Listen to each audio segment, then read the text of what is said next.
La capsule divertissement est une présentation de Nadeau Construction de Newport et la Savoie-Fils.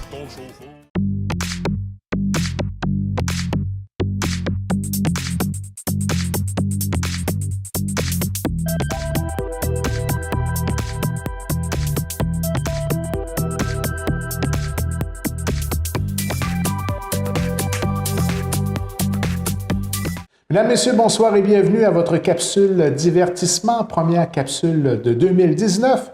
Et toujours un grand plaisir d'avoir avec nous en studio la réalisatrice et animatrice de cette capsule, Jocelle Cauvier. Alors tout d'abord, bonjour Jocelle. Bonjour. Ça va toujours bien? Toujours. Bonne année 2019. Bonne année 2019. Et on débute ça de quelle manière? On va débuter notre première capsule sur l'astronomie. Oh, la tête dans les nuages. Oui, en fait, c'est un sujet que j'ai toujours adoré depuis l'enfance. Puis, donc, il y a des choses extraordinaires au-dessus de nos têtes. Et je pense que ça vaut la peine. J'ai choisi des photographies en particulier. En même temps, je vais faire une petite description. Ça a l'air des fois, ça a l'air compliqué, l'astronomie, tout ça. Mais il y a un moyen de démystifier tout ça pour rendre ça simple. Est-ce que tu fais encore de l'observation de façon ponctuelle? Moins qu'avant. Il y a une époque où j'avais un télescope, où je m'amusais beaucoup à observer les étoiles. Moins qu'avant, mais je lis toujours sur le sujet par contre. Et de belles applications disponibles aussi pour les téléphones intelligents par rapport à l'observation au niveau des étoiles. Effectivement, il y a plusieurs applications gratuites qui vous permettent de pointer votre téléphone et de savoir à tel endroit c'est Vénus, telle constellation. Moi, j'ai découvert ça l'été dernier et je trouvais ça extraordinaire. Ah, c'est génial, surtout l'été, les soirées sur le bord du feu, etc.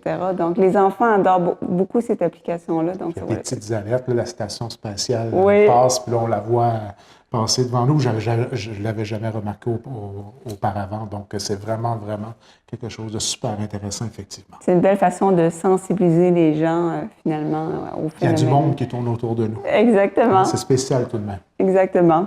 Donc, on débute avec un sujet d'actualité. En fait, il y a un petit rover chinois qui s'est posé sur la face cachée de la Lune. Et donc, on voit une des premières photos. Et donc, lui, son rôle, c'est d'étudier la structure du sol, les radiations, etc.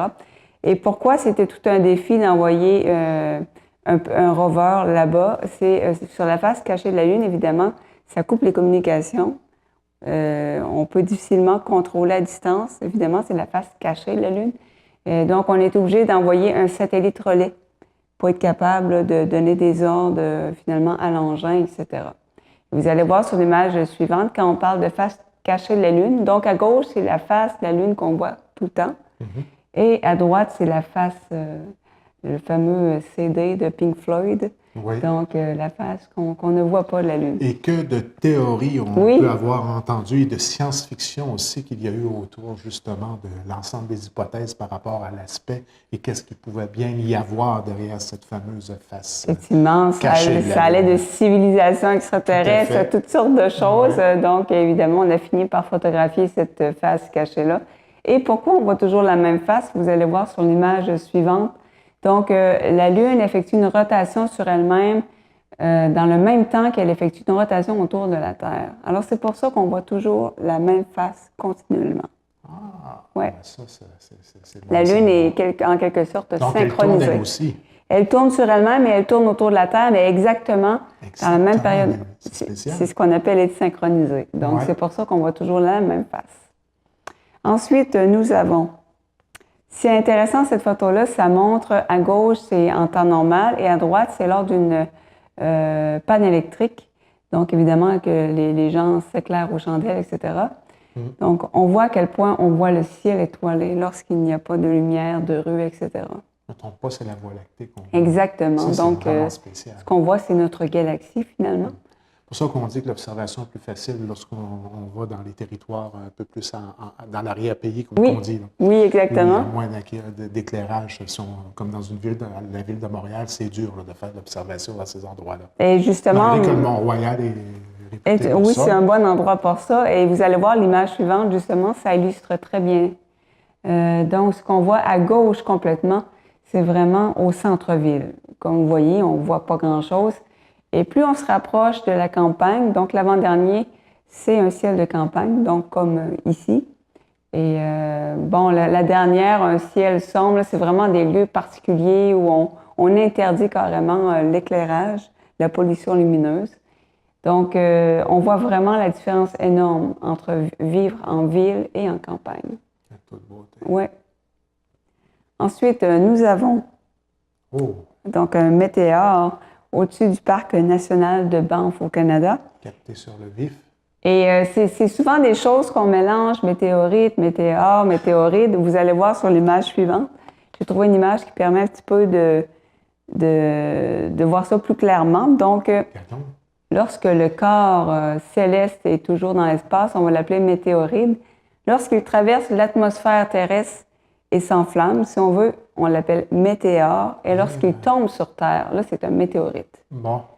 Donc, là, souvent, lorsqu'on voit des étoiles filantes, la plupart du temps, c'est la taille d'un grain de sable, puis ils vont se consumer complètement dans l'atmosphère. Donc, il n'y a rien qui tombe sur Terre.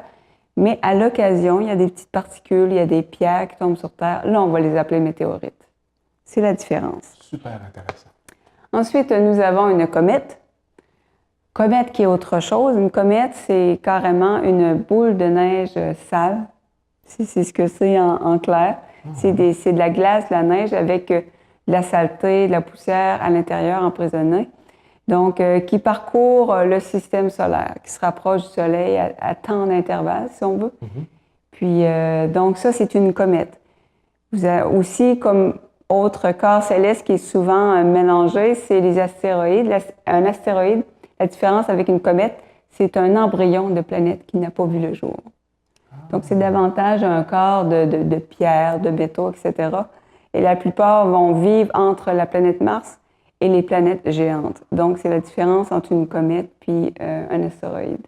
Et l'astéroïde, elle, c'est vraiment une grosse boule de glace. Il n'y a rien, il y a pas de terre, là, de minerais ou quoi que ce soit.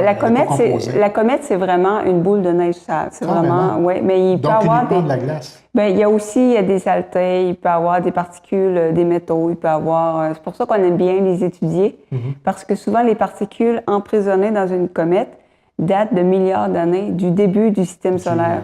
À sa trajectoire et tout ça. Donc, parce que souvent, elles viennent de très, très loin dans le système solaire. Donc, en les étudiant, on étudie en quelque sorte les débuts de notre système solaire. C'est ce qui est intéressant avec les comètes. Tandis que les astéroïdes, c'est aussi intéressant de les étudier. Comme je disais, c'est des embryons, c'est des planètes qui, finalement, n'ont jamais vu le jour. On peut trouver des métaux, on peut trouver aussi de la glace sur les astéroïdes. Donc, tant les comètes que les astéroïdes, on en a quand même étudié plusieurs. Donc, avec la technologie d'aujourd'hui, on peut arriver à les rencontrer sur leur orbite et prendre des échantillons carrément. Donc, c'est la science. Je pense à la fameuse comète Halley, un exemple. Oui. Et souvent, lorsqu'on a des pluies d'étoiles filantes, ça va être justement des restes d'une comète qui est passée. Puis, à chaque intervalle, à chaque période de l'année précise, on va passer à travers ces restes, ces poussières, etc. Donc, ça donne des pluies d'étoiles filantes. C'est pour ça qu'on peut les prédire que telle journée, c'est par exemple les Perséides, les Orionides, etc. Donc, c'est un peu comme ça que vont naître les pluies d'étoiles filantes. Ensuite, nous avons Ultima Thule. Ça aussi, c'est quelque chose qui est étudié en ce moment, qui est assez récent. Donc, la ceinture de Kuiper, qui est aux confins du système solaire, finalement, c'est l'objet le plus lointain étudié par l'homme. Donc, quand même. Donc, évidemment, on envoie des sondes qui continuent de fonctionner durant des années. Puis, on peut étudier des objets de plus en plus lointains. Ensuite, nous avons la planète naine Pluton. L'image de gauche, c'est 1993 et l'image de droite, 2015. Incroyable la résolution de l'image. Ben, oui. On a fait des bas de géants. On peut vraiment en parler en termes de planète, là? C'est une planète naine. OK. Oui, malheureusement, elle n'est plus considérée comme une planète. Ça fait pas l'affaire de tout le monde. Il y a des scientifiques qui se sont prononcés contre. On avait fait une capsule là-dessus, si je ne me trompe pas. Là. Pour résumer, pourquoi ce n'est plus une planète? C'est que pour être considéré une planète, il faut d'abord que la force de gravité de l'objet fait en sorte qu'il soit arrondi, ce qui est le cas. Mais il y a un deuxième critère, c'est que la planète doit avoir fait le ménage dans son orbite. Donc, évidemment, si on trouve une supposée planète et que tout autour d'elle, il y a plein d'astéroïdes, etc. Donc, elle n'a pas fait le ménage autour d'elle. C'est pour ça qu'elle a été déclassifiée. D'où l'importance de toujours bien faire son Il ménage. faut faire son ménage, morale de l'histoire. Si on veut être reconnu avec respect. Exactement. Belle métaphore. Ensuite, nous avons justement une vue de Pluton de plus près. Oui. Incroyable, hein, comme on est arrivé à... Bien évidemment, on a envoyé une sonde, hein, c'est ce qui permet d'avoir des photos... OK, c'est pas un Kodak sur la Terre avec un zoom. Là. Non, je ne croirais pas. Tout un appareil photo. Eh oui, fallait pas bouger. Non, exactement. C'est sur un trépied, il faut le dire. Oh, oui, c'est ça. Ensuite, nous avons la lune de Mars, Phobos. Et Phobos, en grec, ça veut dire Dieu de la peur. Il y a une autre lune sur Mars qui s'appelle Deimos. Là, c'est le Dieu de la terreur. Donc, c'est des noms assez inspirés. Encore une fois, un peu comme la lune, la face cachée. Donc, Mars, autrefois, ça soulevait les passions. On voyait des espèces de canaux et on disait que c'était une civilisation extraterrestre qui avait construit tout ça. Donc, évidemment, avant qu'on envoie des sondes, etc. Donc, ça inspirait beaucoup la peur, la planète Mars. On voit que c'est une lune qui n'a pas l'air à l'avoir eu facile. Hein? Exactement. Donc, il y a eu beaucoup d'impact. Donc, c'est quand même impressionnant. Très impressionnant. Ensuite, nous avons évidemment la planète Saturne. Si vous avez l'occasion un jour de voir la planète Saturne dans un télescope, c'est quelque chose d'incroyable. Et même le plus petit des télescopes, généralement, peut percevoir les anneaux. C'est la première chose que j'ai vue dans mon télescope quand j'étais plus jeune. Et j'ai jamais oublié. Évidemment, elle était très, très petite. C'est à peine si on voyait l'anneau, mais c'est incroyable. C'est une vue qu'on n'oublie jamais dans notre vie. C'est vraiment quelque chose. Ensuite, toujours avec la planète Saturne, donc on voit deux de ses lunes, Enceladus et Tétis. Tétis qui est la plus grosse. Donc Saturne a 53 lunes nommées, donc on pense qu'il y en a d'autres qui ne sont pas nommées encore. Donc évidemment, c'est des spectacles magnifiques. Ensuite, nous avons toujours Saturne. Donc ce qu'on voit à travers les anneaux, c'est la planète Terre et la Lune. Incroyable. Ça met les choses en perspective. Hein? Tout à fait. C'est le cas de le vraiment... dire. Nous sommes petits dans l'univers. Ensuite, nous avons une photo magnifique. C'est évidemment une aurore boréale à droite. Et ce que vous voyez, les espèces d'arc-en-ciel, c'est des arcs-en-ciel lunaires. C'est un phénomène très, très rare. Ça se produit dans le côté opposé de la Lune. La Lune doit être basse dans le ciel et le phénomène, c'est la réfraction de la lumière dans des gouttelettes d'eau. Donc, c'est un phénomène qui est difficile à voir par l'œil nu. C'est beaucoup plus facile de le photographier avec un temps d'exposition très allongé pour voir le phénomène dans toute sa splendeur. Les fameuses options sur le Kodak qu'on ne connaît pas toujours l'utilisation. Oui, évidemment, temps d'exposition allongé veut dire trépied. Tout à fait. Oui, parce qu'il y a des fois, il y a des... Grande maîtrise. Grande maîtrise. Photo de Jedi. Photo de Jedi. Parce qu'il y a des gens qui me disent « Ah, j'ai essayé de photographier la Lune, les aurores boréales. » Sans trépied, pensez-y pas. Non, c'est... Le dessus d'une voiture bien mal pris, ça peut faire l'affaire si le temps d'exposition n'est pas trop long. Mais sinon, c'est vraiment un trépied, absolument. Ensuite, nous avons... Zoron. Zorro. Zorro. Le Seigneur des Anneaux. Oui, c'est ça. L'œil de Sauron. Le Seigneur du Zéro. Donc, c'est la nébuleuse, la Lyre, évidemment. Finalement, c'est une étoile en fin de vie qui a éjecté une couche de gaz. Et ce gaz-là est en expansion. Donc, c'est le destin de plusieurs étoiles qui vont... C'est le destin de notre Soleil à long terme. Notre Soleil pas de notre vivant, là, mais... Notre Soleil qui n'est pas assez gros pour devenir une géante rouge qui va exploser, mais évidemment, c'est un destin comparable. Alors, c'est quand même impressionnant de voir la couche de gaz l'expansion est quand même assez grande dans l'univers. C'est vraiment impressionnant. Ensuite, nous avons l'amas d'étoiles Westerlund, qui est en fait une pouponnière d'étoiles. Donc, vous voyez un groupe d'étoiles qui sont en train de naître.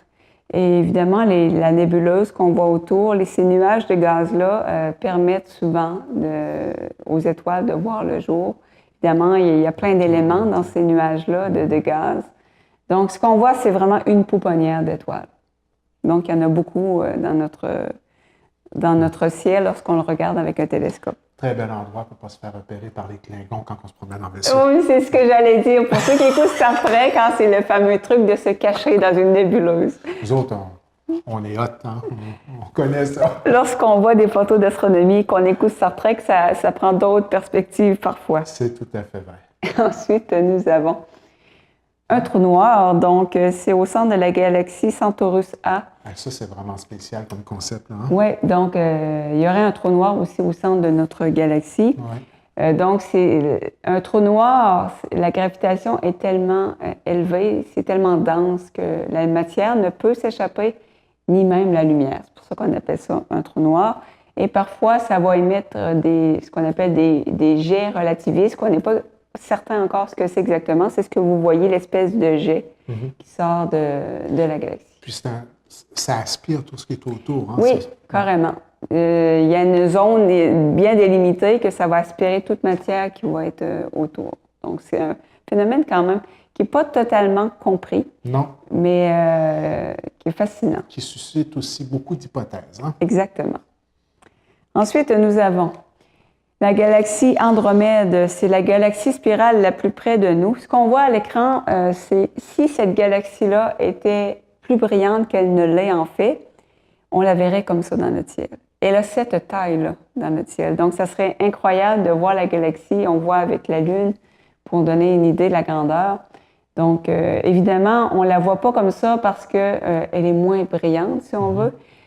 Pour bien la voir, il faut un télescope ou prendre des photos sur un temps d'exposition très allongé. Mais si elle était aussi brillante que la Lune, par exemple, on la verrait comme ça dans notre ciel. Ce serait un spectacle assez incroyable.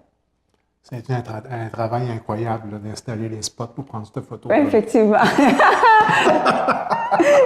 Sur trépied, bien sûr. Ah oui, il a fallu l'éclairer comme il faut pour bien la voir.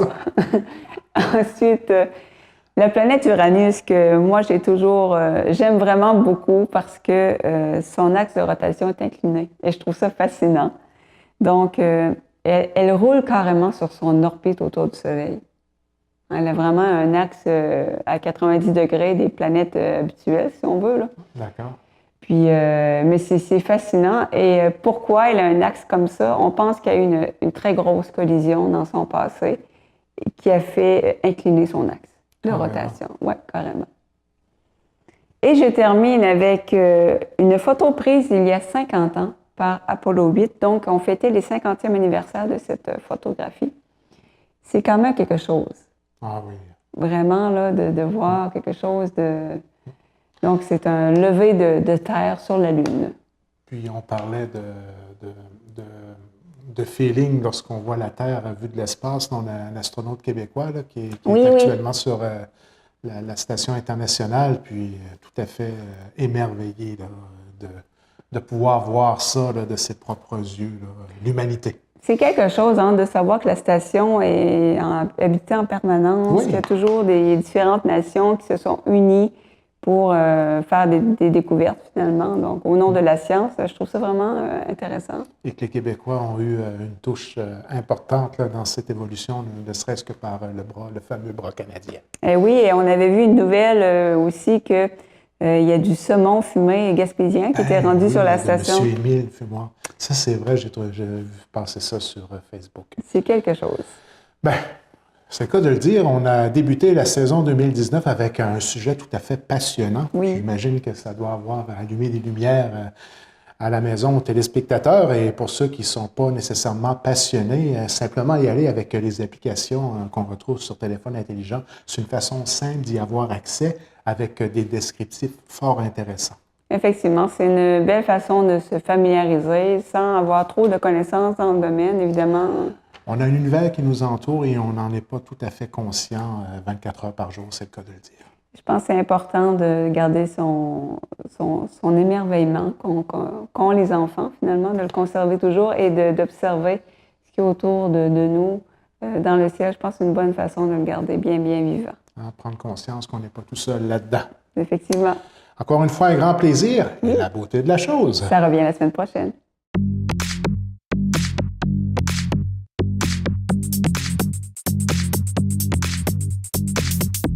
La capsule divertissement vous a été présentée par Nadeau Construction de Newport et Lance-Beau-Fils.